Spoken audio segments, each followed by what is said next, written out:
Ողջույն, Civilnet-ի տաղավարում այսօր ես հյուրընկալել եմ նախկին արտգործնախարար եւ համախմբում կուսակցության հիմնադիր Վարդան Օսկանյանին։ Բարև ձեզ, պարոն Օսկանյան։ Դուք հիշում եք վերջի անգամ երբ ենք մենք զրուցել տաղավարում։ Այս տաղավարում գիտեմ, որ չենք զրուցել, միգուցե նախկին տաղավարում մենք մի քանի տարի առաջ 2013 թվականին, երբ որ դուք վերջի ձեր գիրքն եք հրատարակել, այնպես որ բավականին ժամանակ է անցել։ Պարոն Օսկանյան, մոտենում են ընտրությունները եւ դուք արդեն ձեր կուսակցությունը դաշինք եք կազմել։ Կուզեի իմանալ ինչպես ստեղծվեց այդ դաշինքը, որովհետեւ շատ տարբեր հակասական մեկնաբանություններ կան մամուլում։ Չեմ ուզում ասել լավ է դա վատ է, պարզապես ինչպես ստացվեց, որ դուք Երրորդ Հանրապետության եւ Դեմոկրատական կուսակցության հետ գնացիք այդ դաշինքին։ Նախ ասեմ, որ դա առաջի քայլն է, դատուլ, դրանով չենք բավարարվելու, դա ընդլայնվելու է, արդեն մի քանի այլ կուսակցություն է միացել, հասարակական գազམ་ակերպությունները միանալու, եւ այդ մի գուր դաշինքը, որ մենք ստեղծելու ենք, պատրաստ է նաեւ այլ հնարավոր դաշինքների հետ դաշինք կազմի, այսինքն մենք միշտ էլ առաջի օրվանից ասել ենք, որ մեր նպատակը հնարավորինս լայն համախմբում ապահովելն է,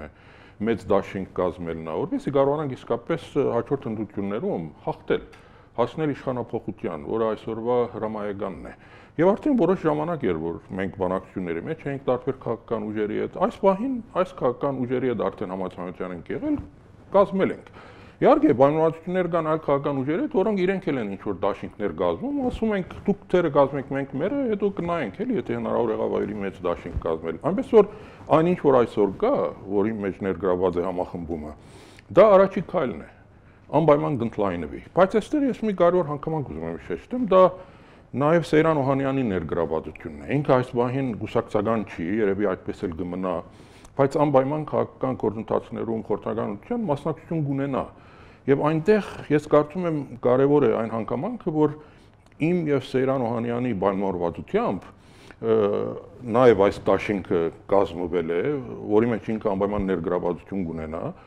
եւ դա իսկապես բավական այսպես սոլիդ բնույթ է տալիս այս դաշինքին կամ ցանկացած դաշինքի կտար։ Սեյրան Օհանյանը իրեք այն անձնավորությունն է, որ Ղարաբաղի պատերազմի բովով է անցել, Ղարաբաղի հերոս է, երկար տարիներ պաշտպանության նախարար եղել Ղարաբաղում, հետո շտաբի պետ, Հայաստանի Հանրապետության պաշտպանության նախարար նոր 8 տարի։ Ես ինքս 91 թվականից արտաքին գործերի նախարարություն եմ եղել, տարիներով փոխնախարար, 10 տարի արտաքին գործերի նախարար։ Այնպես որ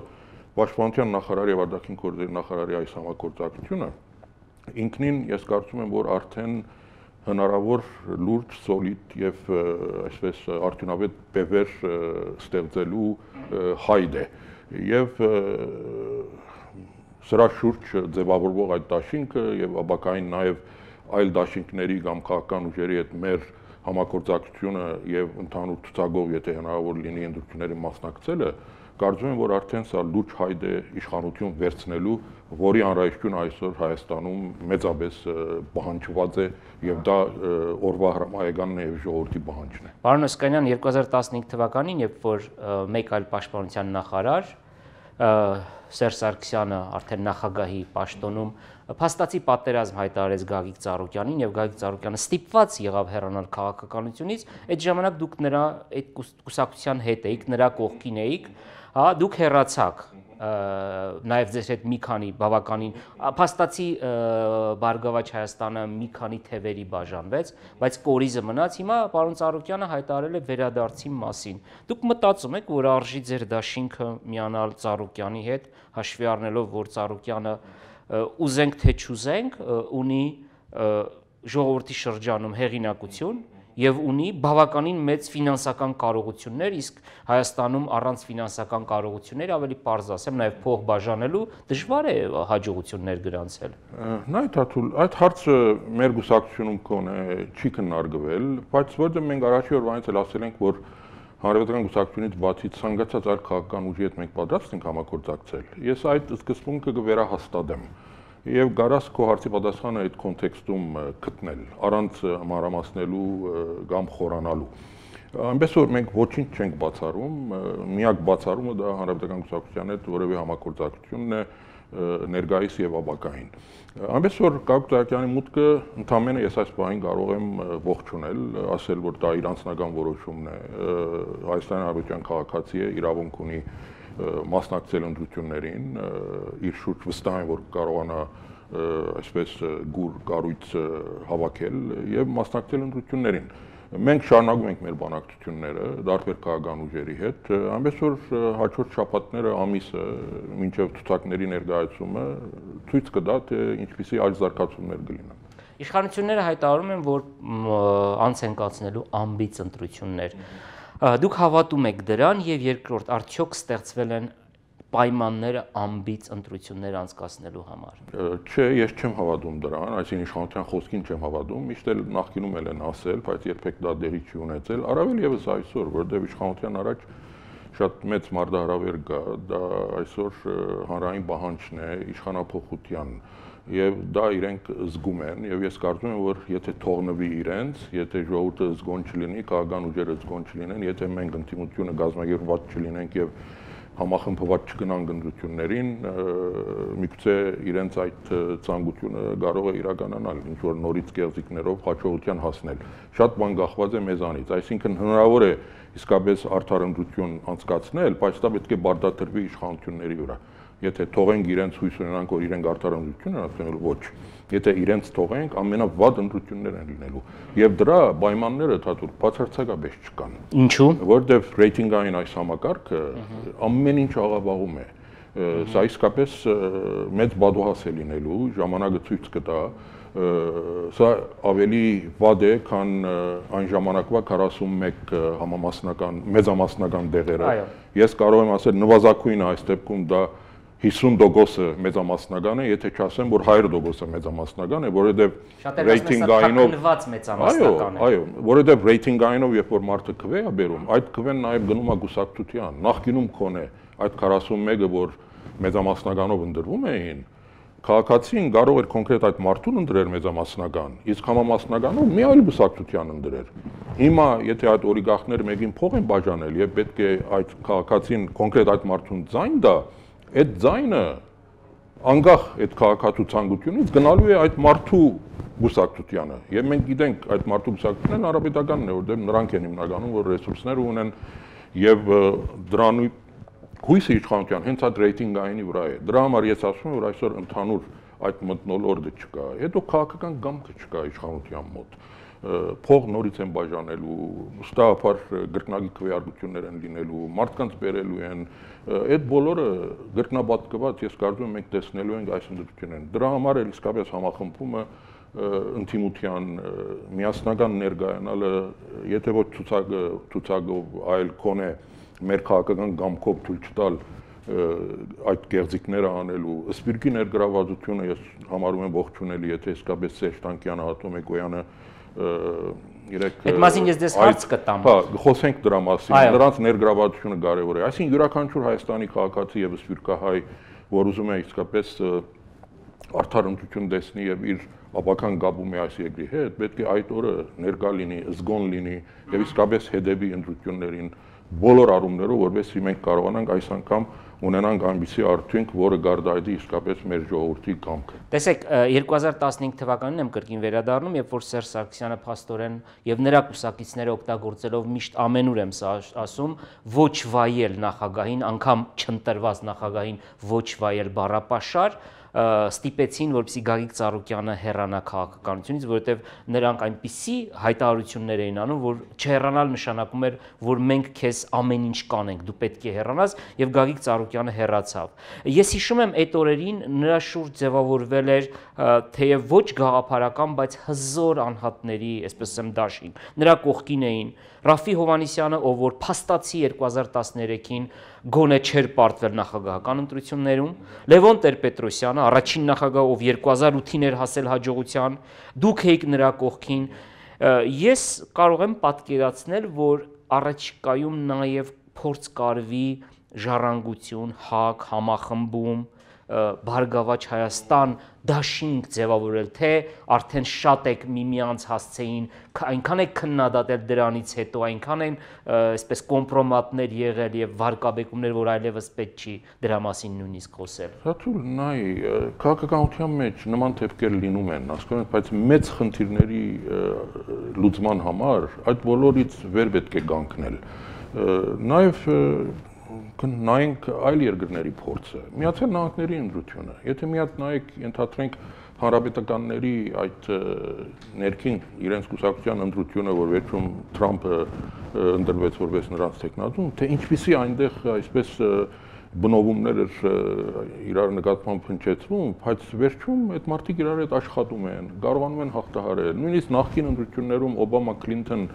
մեկ-մեկ որ հիշում ես թե ինչպիսի իրար նկատմամբ վիրավորական խոսքեր են ասել, բայց հետո Օբաման Քլինթոնին նշանակել է իր արտաքին գործերի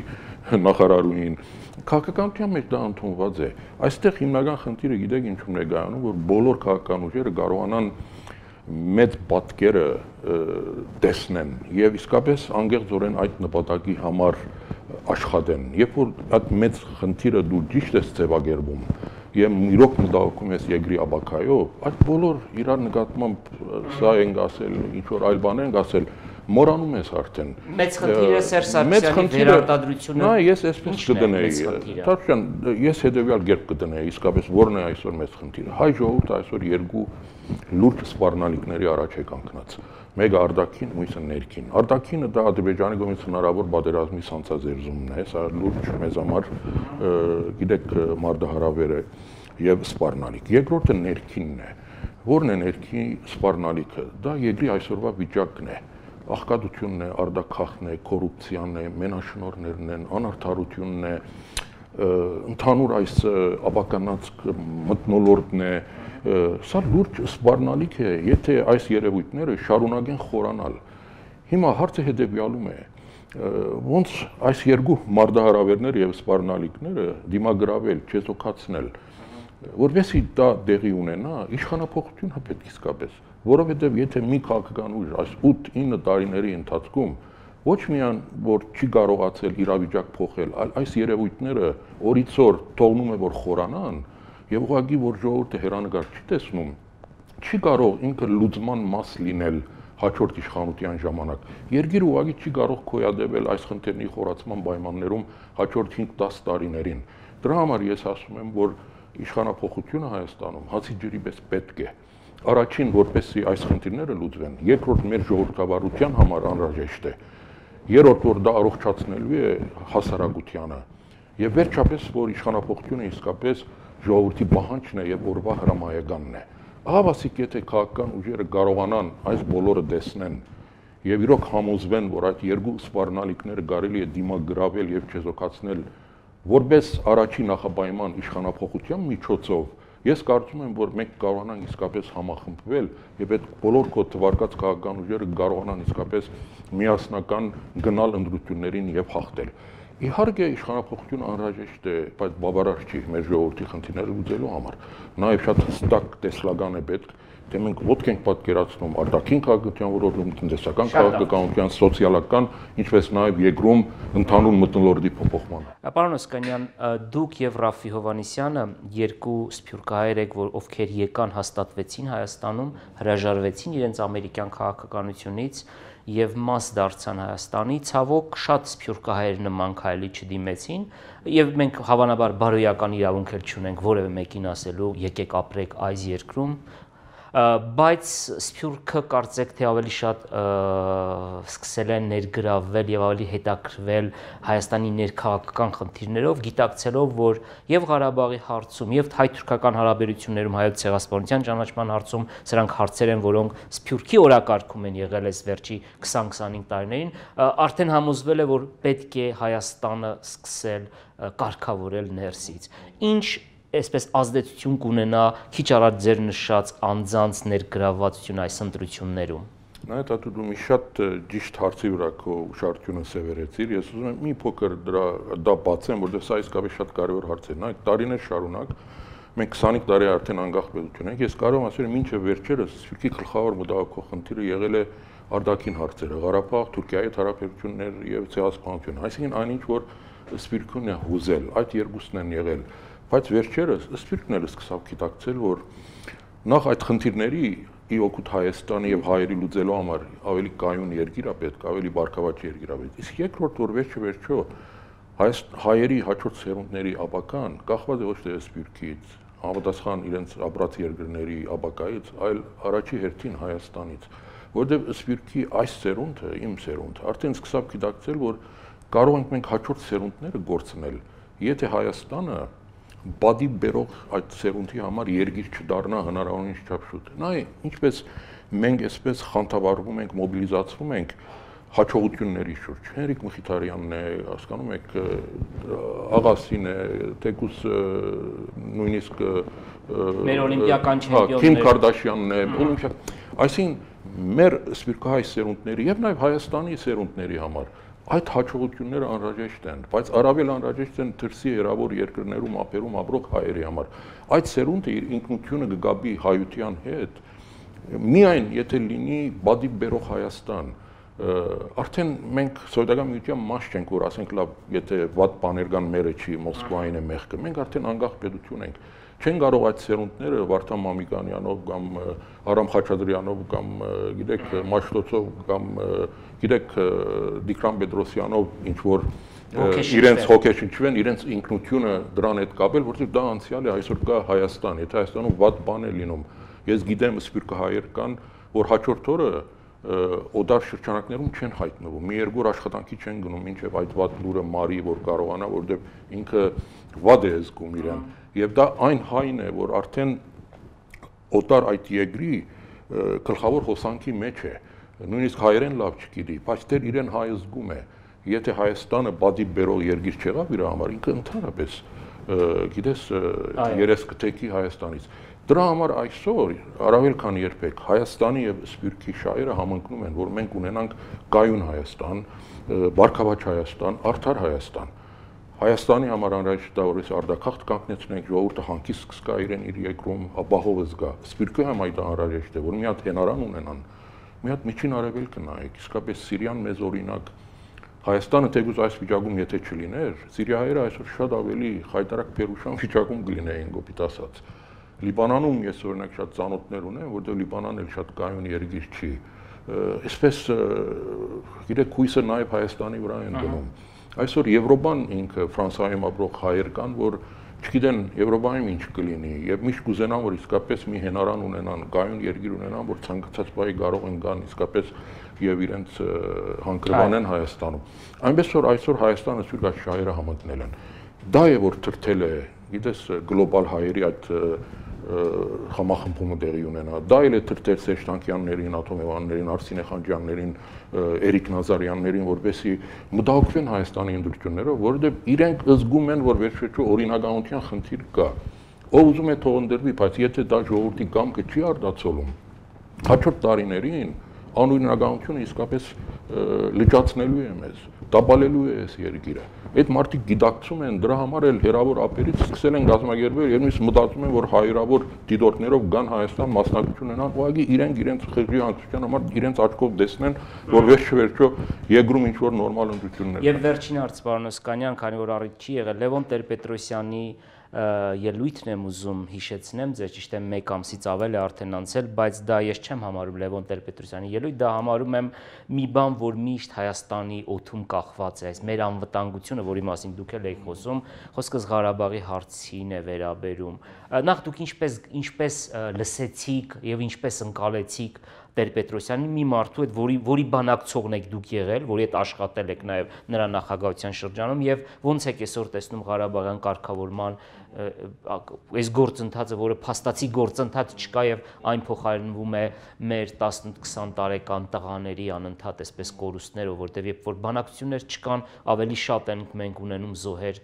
շփման գծում Հայաստան-Ադրբեջան սահմանում։ Շատ նա ես նախկայ ելույթը արի չմեկնաբանեմ, միան այն կարող եմ ասել, որ մոդելությունների մտածող մարդու ելույթ էր։ Դե բնականաբար Տեր-Պետրոսյանը մտածող մարդ է, իրեք այնտեղ խնդիր չկա էլի, որ բովանդակային առումով մտածող մարդու ելույթ է։ Բայց այստեղ մոդեցումների արդեն տարբերություն կա, դարագործություններ կան, այնպես որ նախկայ ելույթը ես մի կողմ դնեմ, խոսեմ ես ոնց եմ տեսնում այսօր իրավիճակը։ Ես քո հետ համաձայն եմ դասում, որ այսօր դիվանագիտությունը մեր մոտ հաջողություն չի ունեցել եւ պատերազմի ցուցաբաժաններից մեկը հենց դա է։ Մենք լավ գիտենք պատմությունից, որ երբ դիվանագիտությունը ցախողվում է, ցնտանոթներն են կորդի դրվում եւ իսկապես դա է եղել։ Որովհետեւ Ղարաբաղյան բանակցությունները երկար ժամանակ որ փակուղու մեջ են եւ այդ փակուղին պատերազմից հետո էլ չի հաղթահարվել, ես նույնիսկ ասեի, որ մի քիչ ավելի խորացել է։ Եվ մեր դիվանագիտությանը իսկապես շատ լուրջ խնդիր կա այդ բանակցությունները ոչ միայն վերագենտանացնել, այլ նաև այնտեղ քննարկումների փոխանցագությունը փոխել։ Ես այստեղ շատ լուրջ մտահոգություն եմ ծածկում, դու այս հարցին շատ լավ դիրապետում ես։ Մեր շատ դժվար ջանքերի շնորհիվ կարողացանք հասնել նրան, որ Լեռնային Ղարաբաղի ժողովրդի ինքնորոշման իրավունքը մտավ փաստաթղթի մեջ, դա քննարկումների գլխավոր թեմաներից մեկն էր, եւ դա իսկապես դիվանագիտական հաջողություն էր։ Այսօր ես զգում եմ, որ դա մենք մեր ձեռից բաց ենք թողնում եւ մենք վերադառնում ենք 90-ական թվականներ, այսինքն շեշտը յետը սկսում է դրվել տարածքների վերադարձի վրա, հետևանքների վրա, այսինքն ասում են նախկին այդ ստատուս կոն վերագանքնենք, որ նորը սկսենք ստատուսի մասին խոսել, սա 90-ական թվականների սկզբի զրույց է։ Երբ որ նոր Մինսկի խումբներ ստեղծվում, դու գարած վկայագոչեր, երբ որ Հելսինկիում նախարարների այդ հանդիպումը եւ առաջի անգամ որոշում ընդունվեց, այնտեղ ինչ էր ասում, գնանք Մինսկ, այնտեղ կարգավիճակը որոշենք։ Սկսեցին կարգավիճակից, բայց դրանից անմիջապես հետո, որ արդեն դարածքների փախստականների խնդիր ծագեց, Մինսկի խումբ ստեղծվեց, Մինսկի կոնֆերանսի փոխարեն, որպեսզի դարածքների փախստականների հարցերը շատ արագ կարգավորի, որ նոր գնան Մինսկ եւ կարգավիճակից խոսեն։ Մինչև հիմա Մինսկի խումբը մնում է, որտեղ այդ տարածքների եւ փաստականների հարցը դեռևս չի լուծվել, բայց իրավիճակը փոխվել, որակական իրավիճակը փոխվել, վերադառնալ հիմի այդ տարիներին փորձել ինչ-որ տարածքների փաստականների հարց լուծել, որ նոր կարգավիճակից խոսել, սա մեզ համար լրջակույն հետքայլ է։ Այսա ինձ մտահոգում է, որովհետեւ սա գարա իսկապես այնքան ամրագրվի եւ խորանա, հետո սրա փոխելը շատ դժվար կլինի։ Դրա համար էլ ես կարծում եմ այս պահից ոչ միայն վերադառնալ նրան, որ բնթել ինքնորոշման իրավունքի այսպես սկզբունքի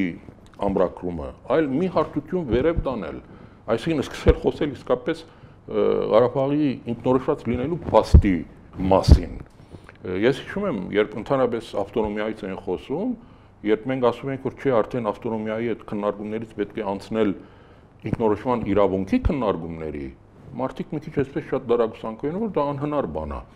բայց այդ ճանապարհը մենք անցել ենք, իսկապես կարողացել ենք դա հաղթահարել, ավտոնոմիայի քննարկումից անցել ենք ինքնորոշման իրավունքի քննարկման եւ ինքնորոշման իրավունքը ամրագրվել է փաստաթղթում։ Հիմա ես վստահ եմ, որ ճիշտ պահն է եւ հնարավոր է դա անել։ Ինչպես նախկինում ասում էի եւ դա եղավ, հիմա էլ ասում եմ, որ հնարավոր է